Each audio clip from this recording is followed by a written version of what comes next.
You're listening to the Move IQ podcast, and I'm your host, Phil Spencer, and I'm delighted to be joined again in Season 2 by my friend and co-host, Chris Ducker. This is the place where I'll be sharing my advice, my experience, and lots of tips and tricks on all things property and moving home generally. In this season, we're going to be talking about renting and giving you advice on how to navigate the rental market. So I'm really pleased to be here and I appreciate your time. So without further ado, let's get cracking. Your rented property is more than just the place you live, it's your home. Taking out Legal & General's rental protection plan could help you pay the rent on your home when you can't. Visit legalandgeneral.com/rental protection plan to find out more.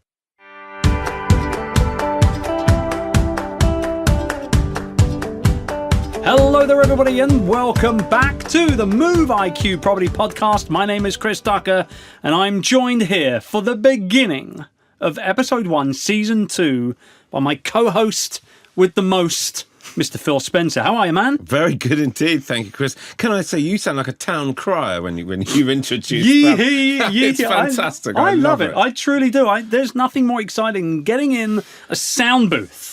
Yeah. With headphones. Yeah, we're going to have some fun. And mics. So we're talking about renting homes today. Yeah. And how, I think, as potential tenants, obviously, let's recap, actually, because if this is the first time that you're discovering the Move IQ podcast, this is the beginning of our second season. First season, we kind of zoomed in on everything and anything to do with buying your first home. We've had so many amazing reviews, so much incredible feedback from listeners, and even those that sort of caught video bites of it online, commenting on how helpful it was and how much clarity it brought them in that journey and all that sort of stuff. But this time round, we're shifting gears a little bit, and we're going to be focusing in on helping people out who might potentially be renting a home for the first time. So this first episode is likely to be a little longer than the majority of them in this season, because we want to kind of deep dive and give you a good overview, don't we, Phil? We do indeed.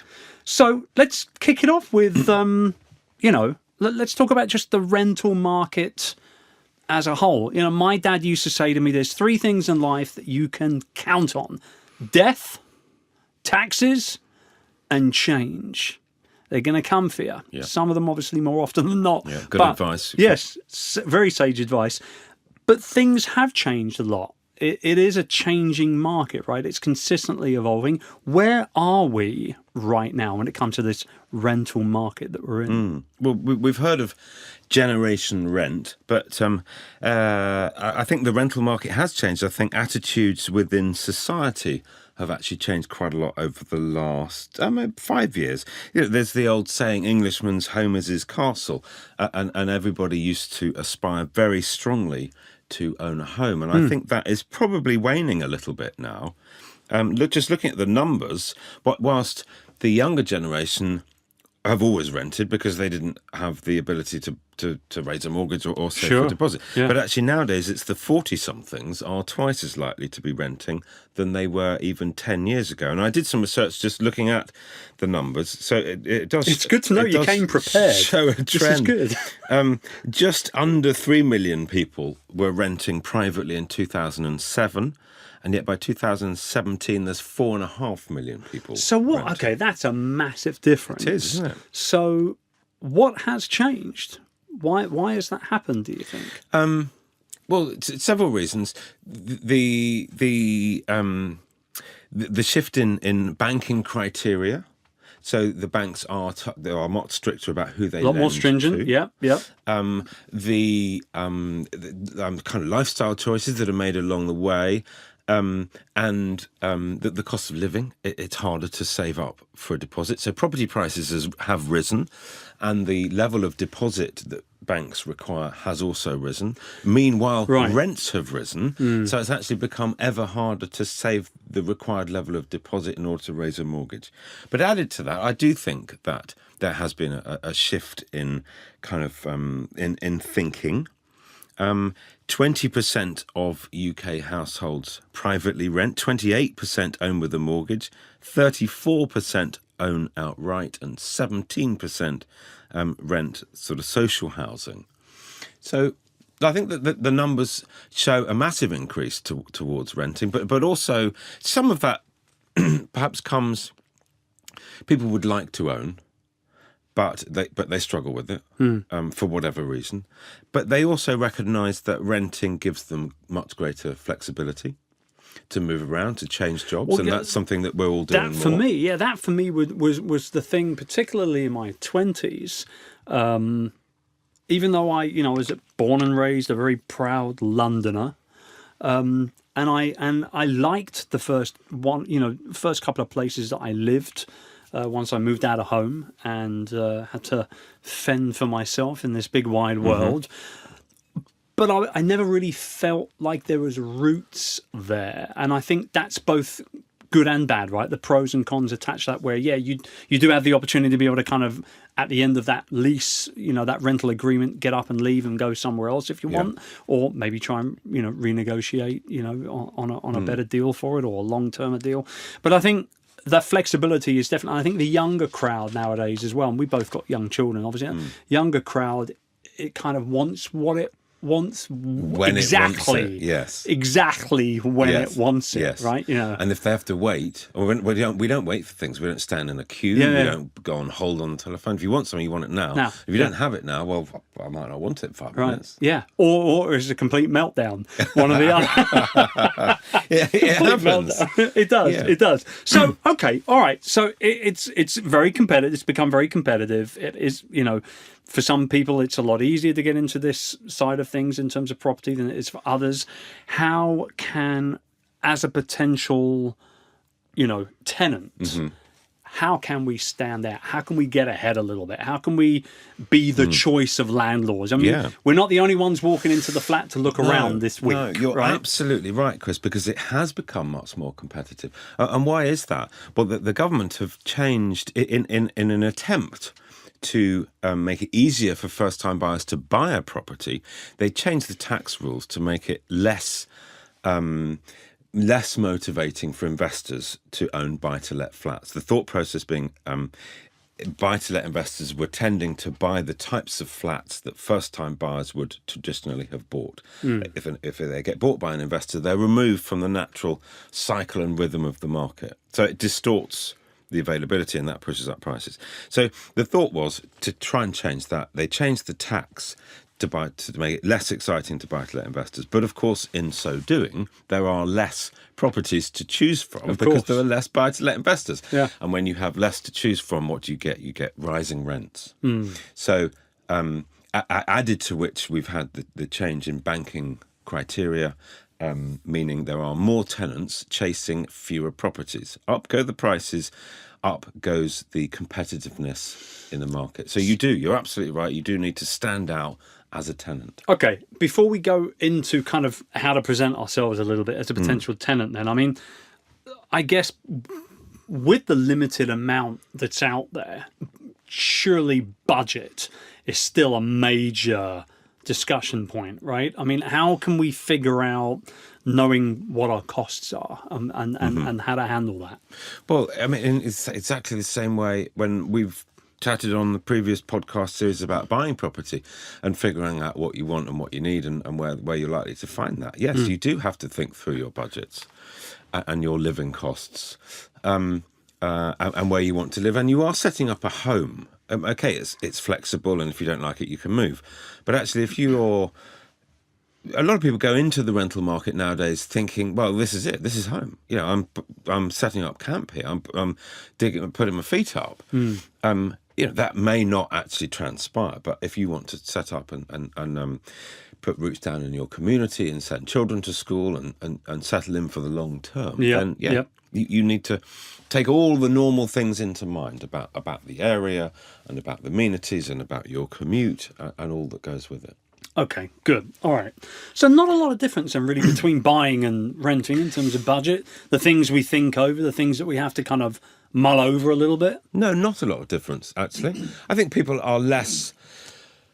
I mean, I think people are more flexible. I was going to say, maybe renting. take a few little extra chances every now and then, maybe, because it's not as permanent, is it? It's not. So you're perhaps more likely to take a view in the knowledge that if you don't like it in a year, you can move. But nobody likes moving. It's No. unsettling. No. So if you can avoid it, so much the better.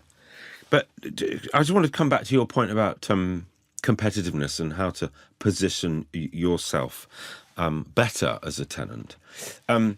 It stands to reason that letting agents and indeed landlords will want to do business with people who present themselves well, who present themselves as a good tenant. All landlords want a good tenant. So how do you demonstrate that? Well, there's quite a lot of chat out there at the moment about tenant passports. And that is certainly a way that you can proactively demonstrate to a prospective landlord that he should rent the property You're to you. serious. You're a serious. serious tenant. Yeah. It does, having a tenant passport does give you a competitive advantage. There's lots of options on the internet, but in a tenant passport, typically you would have a landlord reference from wherever you've lived before. You'd have an employment reference. You'd have some kind of history of the rent that you paid and the council tax that you'd paid. ID, very important, evidence of who you are. And all of that goes with it. So passport, driving license, kind of thing. that sort of stuff. Okay. If you require a visa to live in the country, that needs to be included. If you have a pet, you need to talk about it. Not every location is going to allow pets, right? No, it's not. But in fact, a standard lease will probably preclude you from having a pet. But if you do have a pet, it's part of the family, so you've got to deal with it. Best to be upfront about it. Yeah. And I've actually let a flat to somebody who came to me and said, "I've got a little dog. Here's the little dog, picture of it. Here's a reference from the previous landlord to say the dog caused no damage. You're asking a month's deposit. I'm offering you 2 months' deposit because I recognise it's a bit of a problem." It was all up front. I went, fine.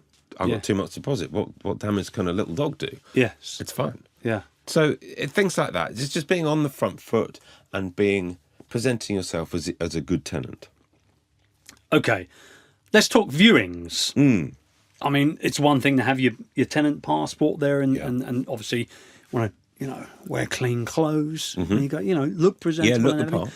But what else should we be looking for from our perspective, not from the landlord's perspective? What should we be looking at when we're walking around a property? I think as you walk around, you've got to have a careful eye on the general maintenance and wear and tear of the property and whether it's being looked after. And you also want to know a fair bit about the landlord himself or herself. But in order to go into further detail, I think we should tackle that as part of a separate podcast because it's a very relevant topic. Let's do it next episode. Let's do it. We should do that. Let's do it. You see, you guys listening in, you can't complain. We're literally making it giving up as you. we go along. We're giving you everything you need, and it's free. You don't even have to pay for this. All right, before we wrap up and we go into that next episode, Phil, let's talk tenants' right. And this is a serious discussion here. What are our rights? Because obviously, a lot of people might go and think, well, I don't own the property. I'm paying all the bills here, but I don't own it. I'm living here, but I don't own it. It's not mine. I'm paying the rent, but I don't own it. Where are our rights? Do we even have any real rights? Yes, you do. You have some rights and you have some responsibilities that come alongside. Okay. You have a right to live in the property that is safe and in a good state of repair. And safety, that means things like it has smoke alarms, it has carbon monoxide alarms, and it's well cared for. You have a right that the deposit that you've provided the landlord is protected and returned to you at the end. You have a right to know who your landlord is, and also that you can actually challenge any excessively high charges. What else? You have a right to live in the property undisturbed. The landlord can't be knocking on the door every other day and wanting to look round. It's yours. And you are protected against unfair eviction and unfair rent and things like that. But you also have responsibilities. Obviously, you have to pay the rent. You do have to allow the landlord access to inspect if they give 24 hours notice. You are responsible for taking good care of the property, and by that, one of the things that tenants, I've definitely heard this not happening, is if you leave the property for a period of time during cold weather, you have to turn the water off. And if you don't, and the water bursts, you're in a whole pile of trouble. Right. So there are good responsibilities. You usually have a responsibility to pay the council tax and utility bills. If you damage the property, you have to pay for the repairs. Right. You can only sublet. It sounds to me like there's more responsibilities than there are rights here. But maybe that's okay, because ultimately, at the end of the day, it isn't your property. Actually, Chris, you're absolutely right. I'd agree with that. Okay, good. So, you heard it here first. Phil Spencer agrees with me on an important point. However, I will say, though, it's a minefield. It's like anything, really. This is a grown-up decision to be making. It's a bit of a minefield.